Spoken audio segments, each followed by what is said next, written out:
Today's story is about a rapist who lived in India and got the karma everyone said that he deserved. Hello guys, my name is Mr. Paulus and today I'm going to tell you a story about Aku Yadav. So if you're a fan of this type of content, be sure to let me know by hitting the subscribe button so that you get a notification every single time I drop. And while you're at it, be sure to click the like button so that it's not lonely out there. So if you want to keep up to date with me, follow me on my Instagram page, Mr. Paulus. Without wasting any time, let's dive into the video.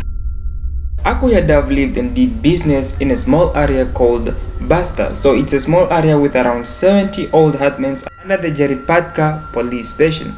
So the Basti had typically narrow lanes and it was actually overcrowding. Most of the people that lived there were daily wage earners who worked as construction laborers and domestic servants. Now the community of Basti lived in fear of a rival gang led by Aku Yadav. So Aku would terrorize family, mostly Dalits living in Akusta Nagar. So he would break into homes, demanding money, shouting threats and abusing them. And if they happened to refuse, he would actually rape, beat, or if worse, he would actually kill them. But for the people, it was a rape that really haunted them, as in the community of Akusta Nagar, Aku and his gang had a rape victim living in every house of the slum. So they had basically raped a woman in every house in that community. Some families decided to leave because they were really afraid of him, and some never really wanted to be raped for the second time, so they just decided to relocate. Aku had the tactic of violating women to control men, ordering his henchmen to drag even girls as young as 12 years to a nearby derelict building to be gang raped. Most of the time after doing this, no one would report him to the police because everyone lived in fear of him and his gang. He would warn people against informing about him to the police about his misdeeds or his whereabouts. So he constantly doled out threats of what would happen to them if they did. He would go ahead and tell them that if he ended up getting arrested, his men would beat up the person who reported him, or worse, they would actually kill him. And at some point, everyone knew that he was working with the police. He was paying them off not to arrest him, so they just let it go. One day, Aku and his gang raped Kalma 10 days after she gave birth. So Kalma went to the police, but the police would say she wanted it because no one would rape her unless she was willing. The police were no help at all, so she was afraid of what people would think about her. So she decided that the only way to do it is to end her life.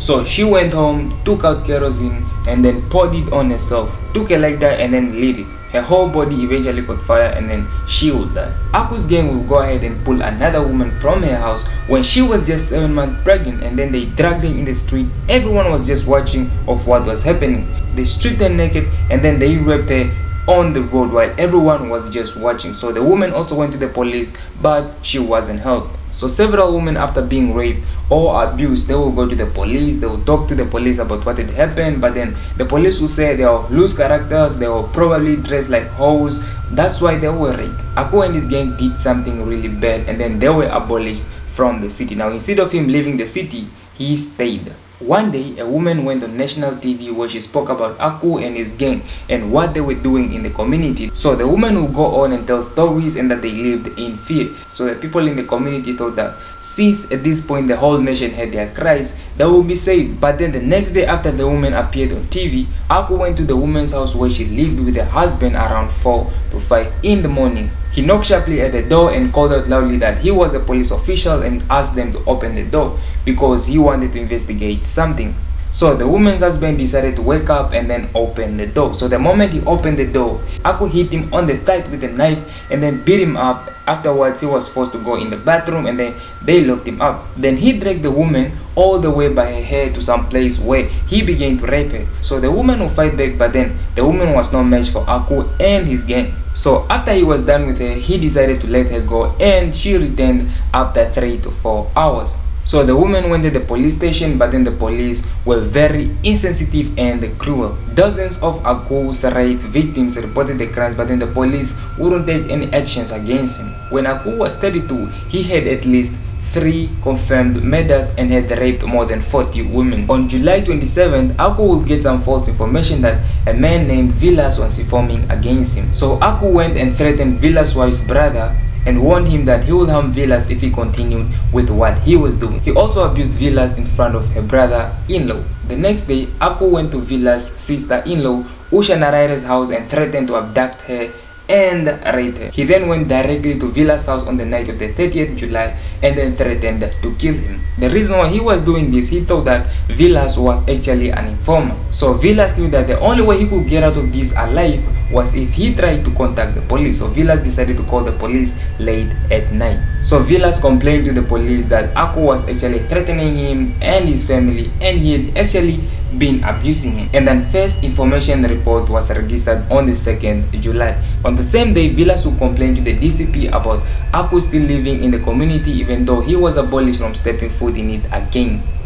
So after doing this, Vilas saw that he might actually succeed, so he decided to call the conference on the 4th of August 2004 where he detailed Aku's wrongdoings and demanded for justice to be served. So 2 days later, he organized a mass complaint to the police which was signed by 96 residents complaining that despite being banished under the Bombay police in the Basti community for over 7 months before, Aku had remained in the Basti and was energetically carrying on under the very eyes of the police the same activities for which he had been abolished. So that same day, the people in the Basti community organized a mob and then decided to attack Aku's house. So they destroyed his household goods and then damaged the structure. So the moment Aku saw this, he knew that the only way he could stay safe was if he handed himself to the police until everything was calm. So Aku was arrested for being in Basti community after being banished. His arrest was actually for his own benefit because the police also wanted to protect him. After handing himself to the police, a bail hearing was scheduled for him on the 13th of August 2004 in India, Nagpur District Court.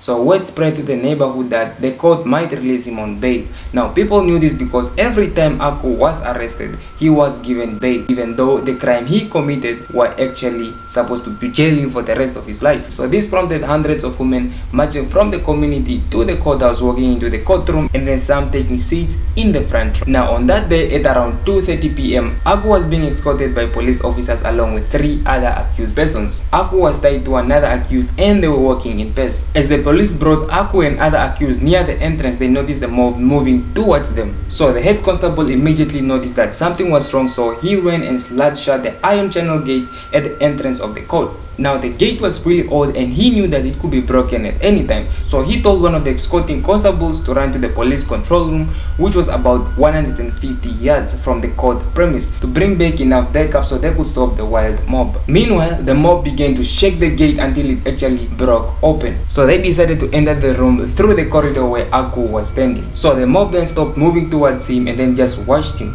while he was being escorted. Some really wanted to attack him, but then they decided that, you know what, it's not really a good idea at this point because it might actually land them into jail. So when Aku arrived, he walked in without the slightest remorse, bursting with confidence. Aku then saw a woman he had raped, so he started mocking her, calling her a prostitute, and then shouted that he would rape her again. Now when Aku was saying all these things, he was being escorted by the police, but instead of them stopping him that what you're doing is wrong and all those stuffs, for them they were just laughing, which also encouraged Aku's confidence. Eventually a woman in the front yelled, he said, "We can't both live on this earth together, it's either you or me." Immediately after saying that, she removed the shoes and then started running towards him, and then he decided to hit him in his head. Eventually a mob of 200 plus or minus women joined in and started attacking him. The police knew that they couldn't do anything to control the crowd, so they stepped away, but then they were injured. Turned out that the women that were attacking Aku actually carried knives, chili powder, stones, and everything they could carry.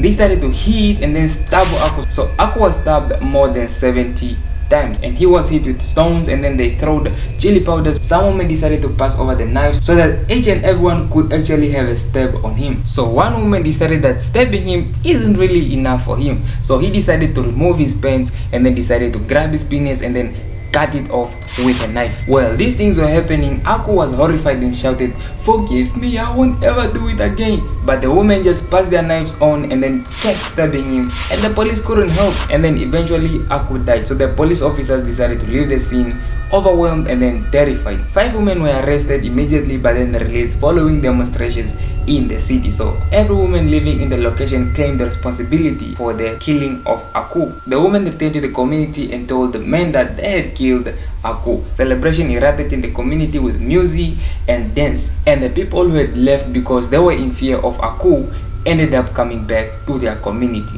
Anyways guys, it's the end of the story. I hope you enjoy it, and if you did guys, and if you made it to the end of the video, please be sure to share, like, and please comment guys, and if you haven't yet subscribed, what are you doing, Jen? What are you doing? Anyways, you can follow me on my Instagram page at Mr. Paulus, just right there on the screen. And yeah, thank you guys for watching.